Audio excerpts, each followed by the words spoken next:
Thank you for coming today. I appreciate seeing all of you here. Unfortunately, it was pouring this morning when I made the call, and it said it was going to be 100% chance of rain at 11 o'clock, and obviously it stopped. But we're grateful to have the Annex building to accommodate us all here. I really appreciate you all coming. Thank you to the Coleman School District for showing up. We really appreciate you making the drive down here, and of course to all of you. The Kewaskum High School Band is also here today, and we greatly appreciate Mr. Bicklig and everyone coming to speak with us here today. Also, I want to thank all the students who were willing to give up their seats for some of the others today. Thank you very much for that.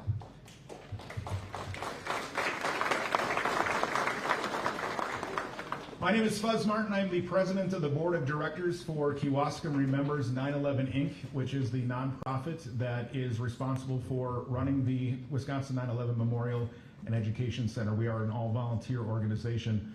I am honored to be here with you today as we commemorate this, which is the 22nd anniversary of the attacks on our country. On this solemn day, we remember the innocent lives that were killed on that fateful morning in 2001, including the firefighters and first responders, law enforcement officers, and members of the military who died in the service of others.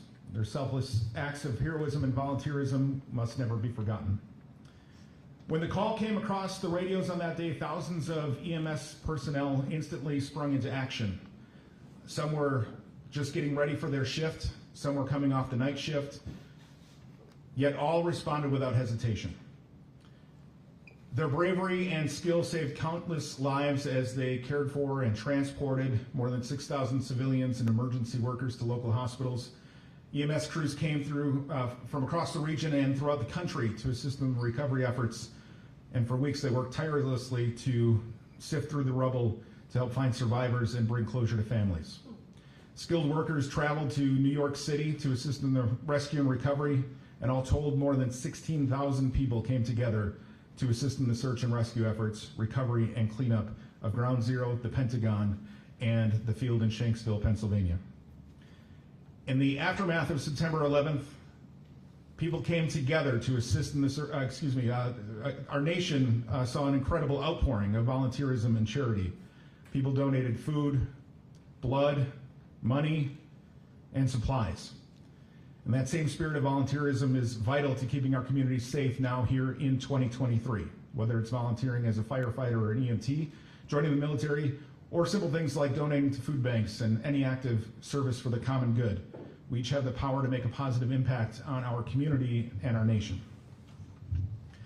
As we reflect on the tragedy of September 11th, may we never forget the lives lost and the sacrifices made to help others, from the first responders running into danger to the many volunteers assisting in the aftermath. Their bravery and compassion will be forever etched in our hearts. So let's honor that memory by rededicating ourselves to the ideals of service and community and those ideals that make America strong. Today we are honored to have two wonderful speakers here to remind us of our duties as Americans and to share stories of volunteerism, Catherine Pample and Martin Nystrom. But first, I would like to welcome Joe Lewine, the owner of the Great Outdoors and an ordained minister, to lead our invocation.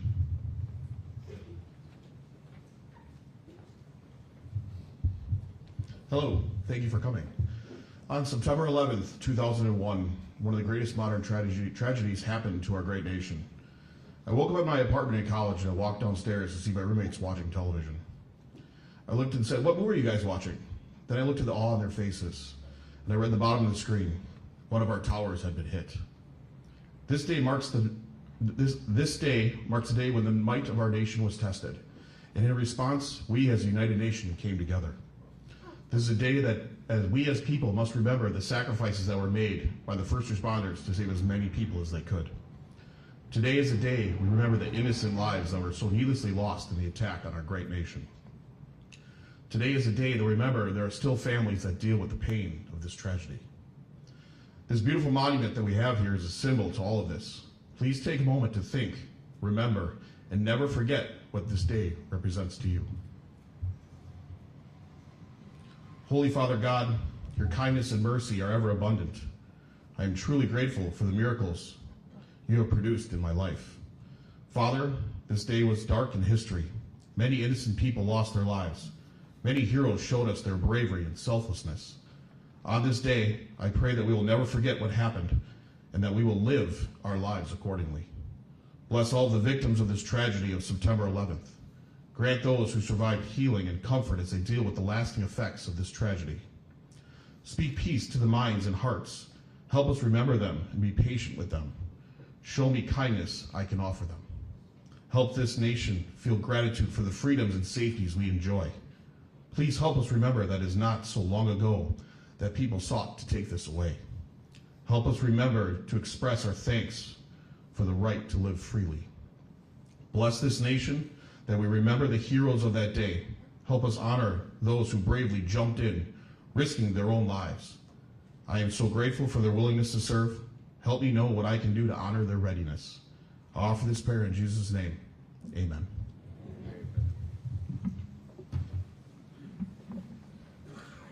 Thank you, Joel. And now all who can, if you please rise and remove your caps.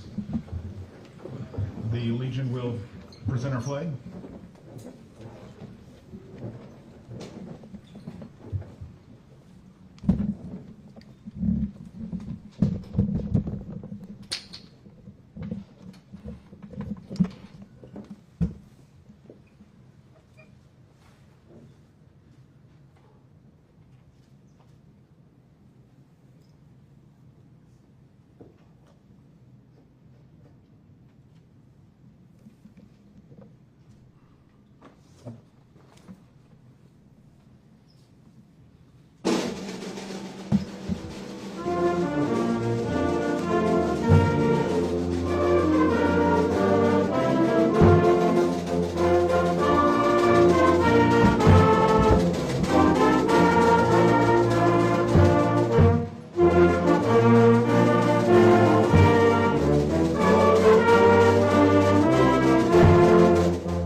Thank you. Y'all may be seated. Our first speaker today is a U.S. Navy veteran where she served as a gunner's mate. She's also a volunteer EMT with the Kewaskum Fire Department and a full-time EMT with Lifestar Ambulance Service. Please welcome Catherine Pample.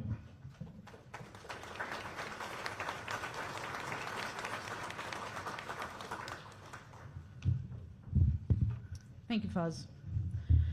Good morning, everyone. My name is Catherine Pample, and thank you for joining me today at the Wisconsin 9/11 Memorial on this hopefully beautiful 11th day of September 2023.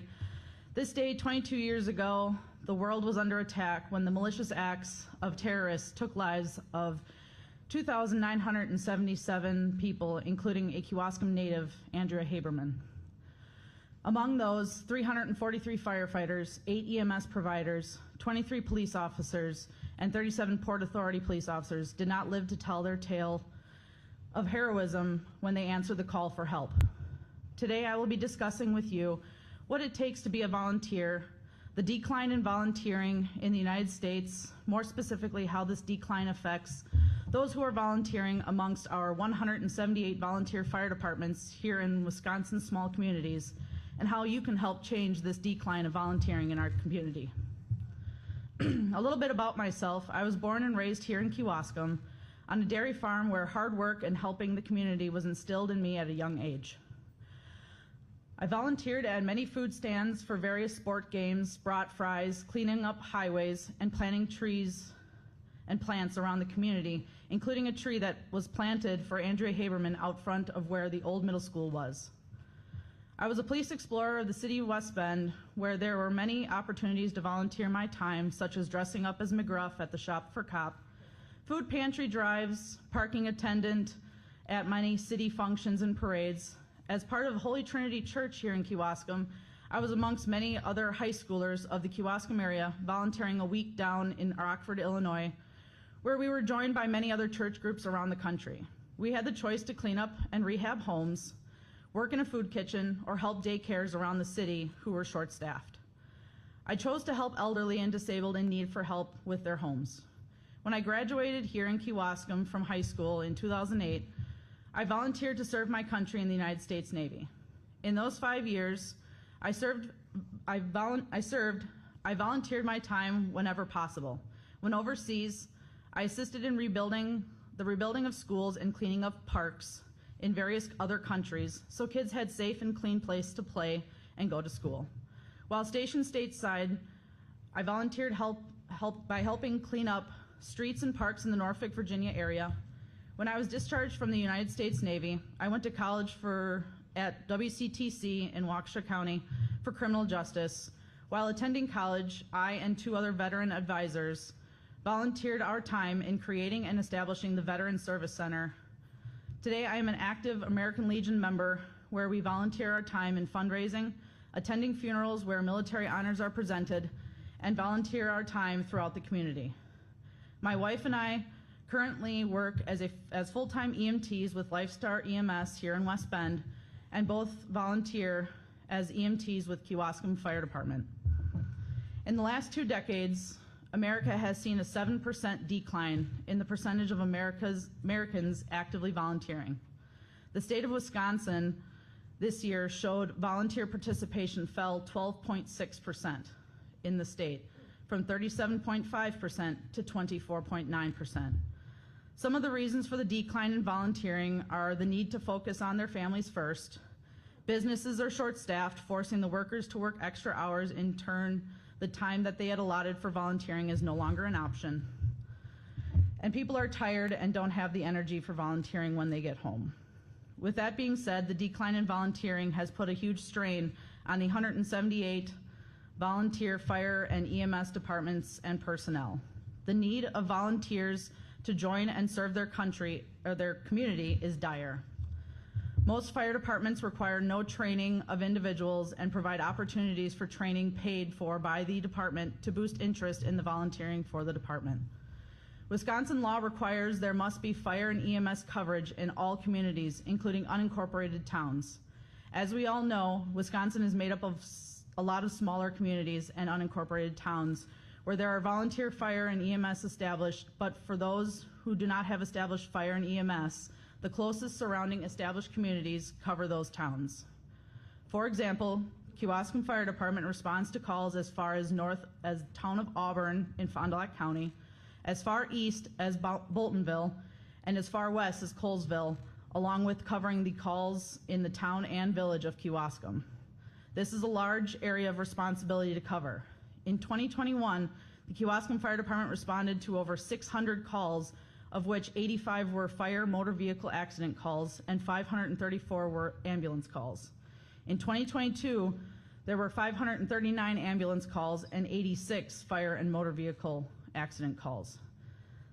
These have been the largest numbers of calls in Kewaskum history, where yearly calls of service ranged in the 200 to 300 range. The past 2 years, Kewaskum EMS has lost personnel to retirement, move of location, etc. With the decrease of EMS personnel, the EMS personnel actively serving our community commit anywhere from 30 to 70 plus extra hours a month covering on-call shifts, on top of their full-time jobs for employers who may be understaffed, which puts a need for overtime work mandatory. Our volunteers all have made the sacrifice of family and personal time due to the low number of volunteers joining. Please help prevent burnout and loss of more personnel. I ask you to reach out to anyone you may know who is interested in serving your community with the fire department. And if you're not from Kewaskum, please investigate your local fire department and inquire if they need volunteers. In closing, I will leave you with this small poem written by an unknown author. Why be a volunteer? It's not for money, it's not for fame, it's not for any personal gain. It's just love for fellow man It's just to send a helping hand. It's just to give a tenth of self. That's something you can't buy with wealth. It's not for medals won with pride. It's for the feeling deep inside. It's that reward down in your heart. It's that feeling that you've been a part of, helping others far and near. That makes you be a volunteer. Thank you. God bless America, and never forget.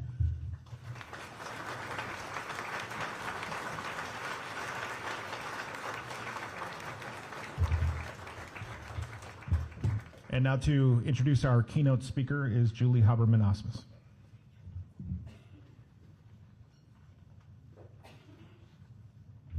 Good morning. Our next speaker needs no introduction, but I'll do my best. Chief Martin J. Nystrom. Born and raised in Kearney, New Jersey, Chief Nystrom joined the U.S. Army after he graduated from high school and served as a combat infantry medic. Due to an accident, his military time was cut short. Martin returned home to New Jersey, where he led a variety of jobs volunteering and the local ambulance squad, eventually took a job with a neighboring healthcare system and became a full-time emergency medical technician for the Eastern District of Newark, New Jersey. He stayed for 13 years, rising to the rank of Assistant Chief of Operations. In 1995, Mr. Nystrom became the chief in Maplewood, New Jersey, a neighboring town of West Newark. On September 11th of 2001, the New York City Office of Emergency Management requested Mr. Nystrom and his team respond to the World Trade Center disaster. Martin's training in confined space rescue and emergency medical service hazardous conditions was a much-needed skill in the early days of the World Trade Center search and rescue operations. Martin and his team stayed in New York City, aiding the FDNY for an intense 4 days on Ground Zero until September 15th. In 2007, Mr. Nystrom retired after serving more than 23 years in 3 different communities, and then began volunteering his time at the 9/11 Tribute Museum as a docent and by leading groups of visitors through the former World Trade Center site and relating the history and explaining the events of 9/11. Mr. Nystrom led over 460 tours until the closing of the Tribute Museum earlier this year. Martin is a family man with 1 daughter, 7 nieces and nephews, and a longtime sweetheart aunt. Chief Nystrom was invited here today at the request of the Board of Directors of Kewaskum Remembers 9/11 to speak about his experience in those frantic days at Ground Zero and talk about the vitally important role which raised first responders, EMTs, and firemen provided to our communities. Chief Nystrom would like everyone to know that it is his honor to be sharing his 9/11 story and message with all of you here today, this 22nd anniversary of September 11th, 2001. On behalf of my family, we thank you for your search.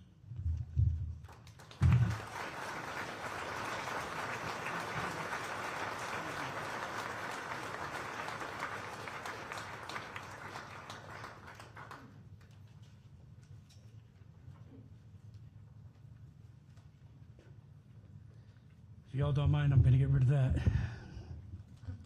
Good morning. First of all, I'd like to thank the Board of Directors of the We Remember 9/11 Kewaskum. They're sitting right here. Specifically, I would not be here today without Gordon and Kathy Haberman. So, something phone? Uh-oh.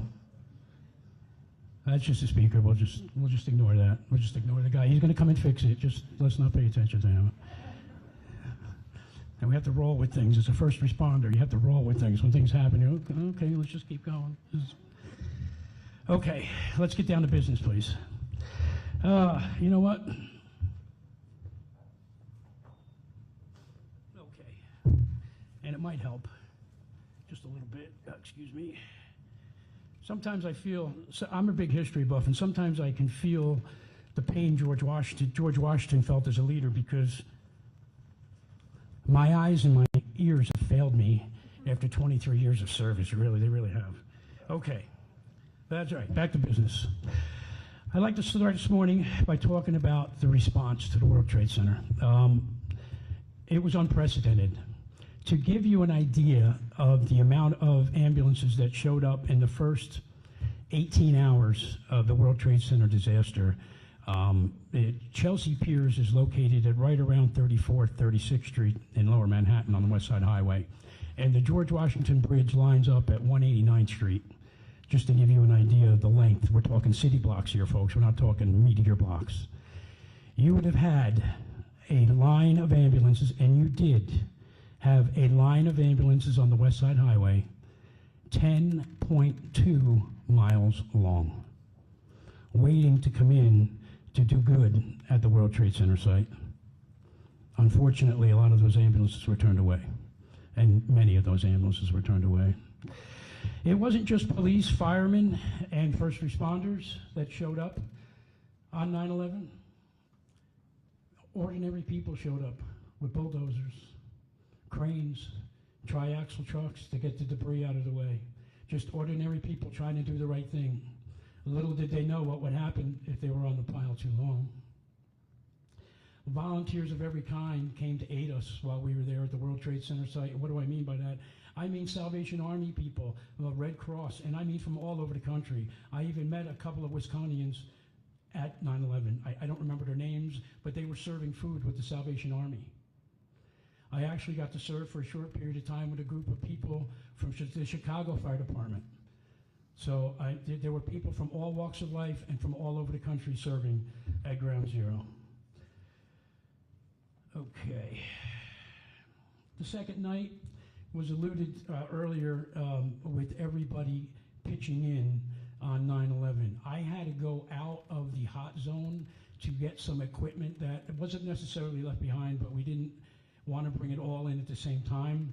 So as I reached the edge of the hot zone, all of a sudden, like from the crowd, if you would, this would be the street, okay? There were thousands, and I'm sorry, I'm gonna get emotional. There were literally thousands of you cheering us on as we were coming in and going out. Imagine that. Just people of all walks, and they were just throwing water bottles at us, chocolate bars, packs of cigarettes, cigars, shoes, socks, underwear, clothes. It didn't stop.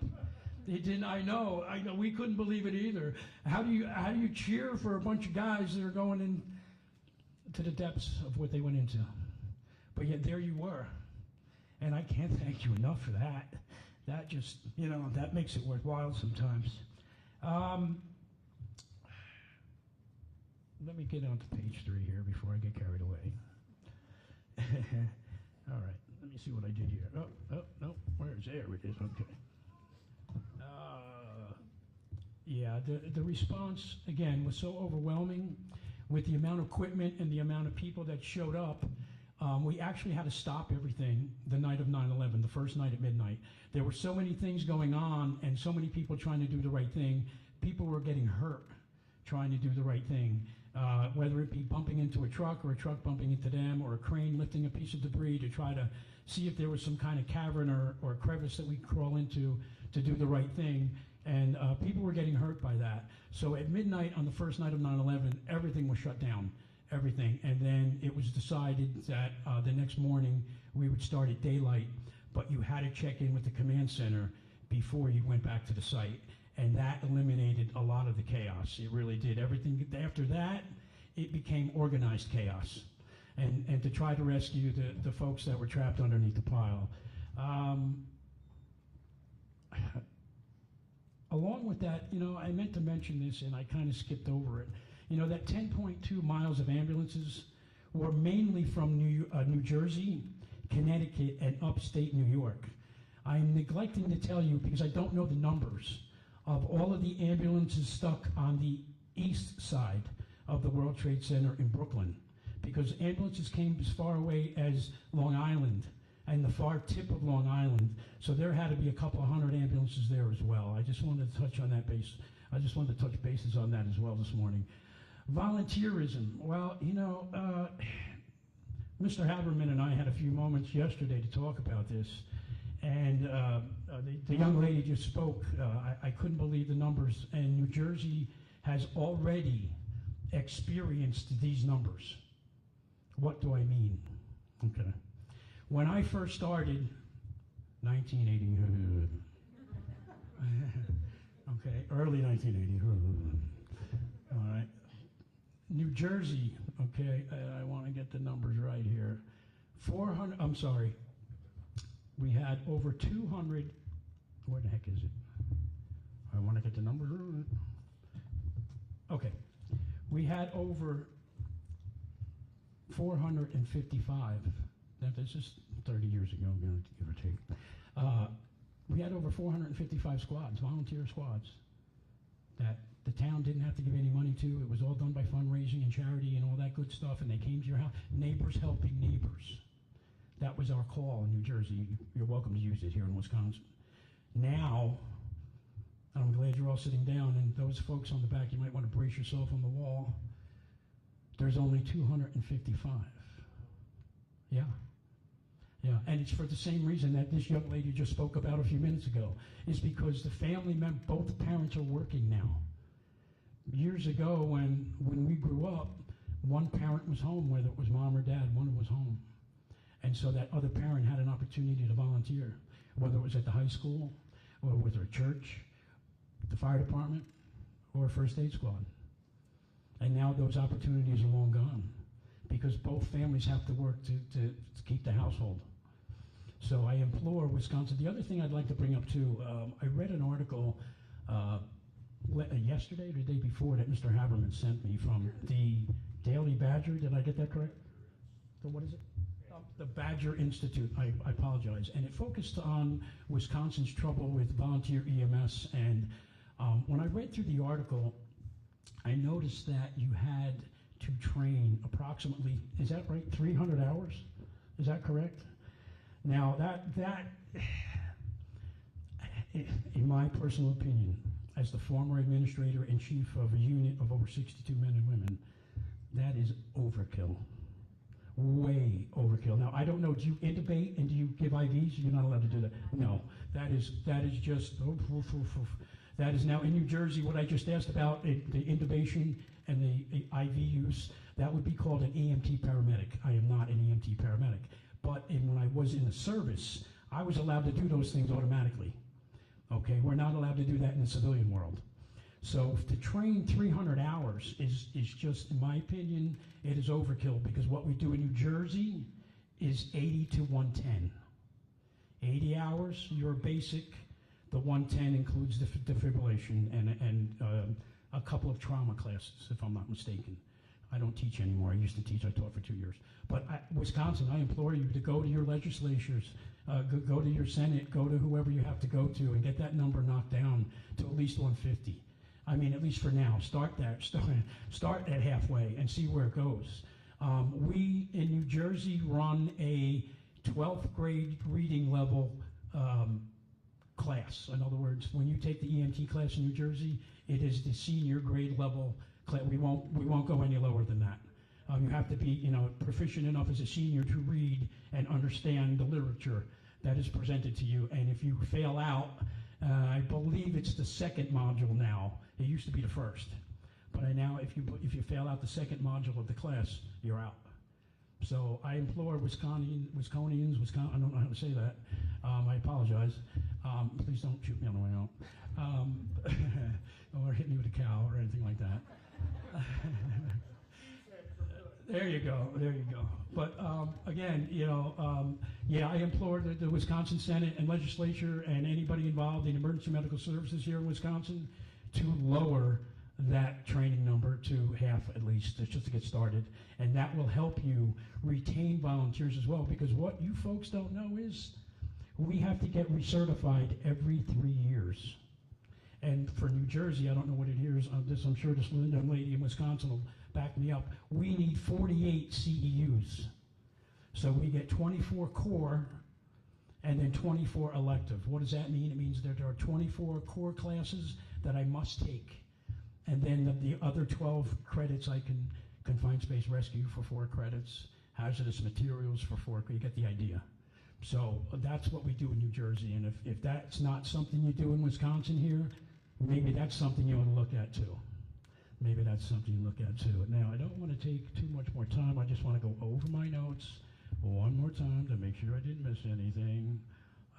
Yeah, all right, I did miss something. On 9/11, on 9/11 or in the weeks that followed, just New Jersey alone sent 450 ambulances to either cover the city of New York in emergency medical calls or do standbys around the World Trade Center site. 300 more covered in the weeks and months that followed, while 100 other ambulances covered those ambulances leaving their areas. So there was never a loss in coverage for anybody in the state of New Jersey. That's pretty amazing. That is pretty amazing. Again, I want to thank the Wisconsin We Remember 9/11 Board of Directors and Kewaskum. I would really like to let you know, when I got here today, one of these fine folks, in fact, this gentleman right here, said to you, "How was your trip from New Jersey to Wisconsin?" And Mr. Haberman and I looked at each other and just broke down laughing because really it all started at 3 o'clock yesterday morning and I didn't get here till 11 o'clock last night. Don't ask.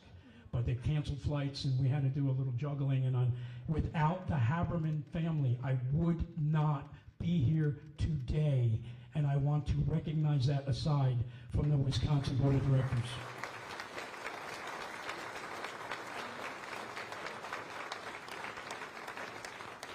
Now, one more thing.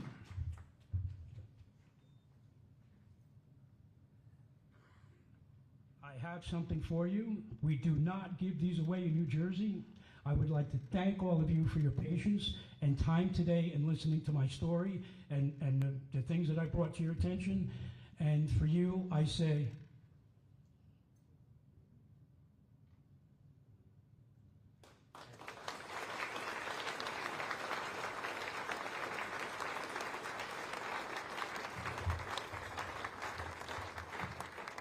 Thank you again to Chief Nystrom and to Catherine Pample for our speaking today.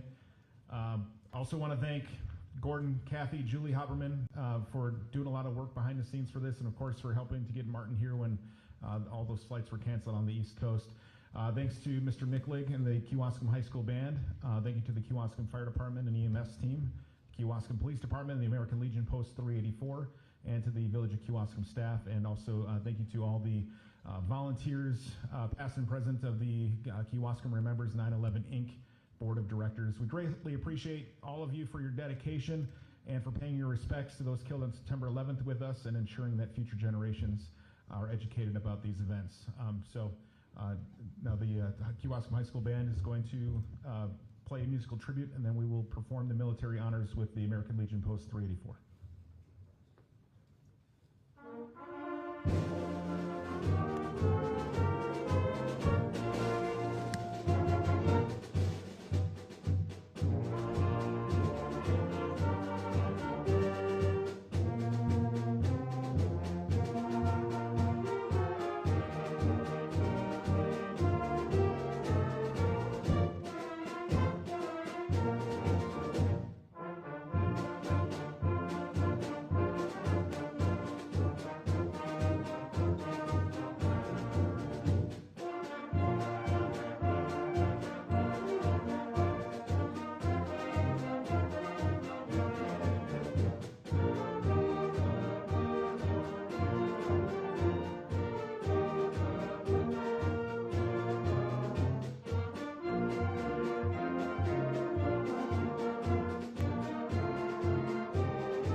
So if you would like to view the military honors, they will be right outside here. There will be a salute, so that needs to happen outside. Thank you again to everyone for coming today, and we appreciate you paying your respects with us here. Thank you.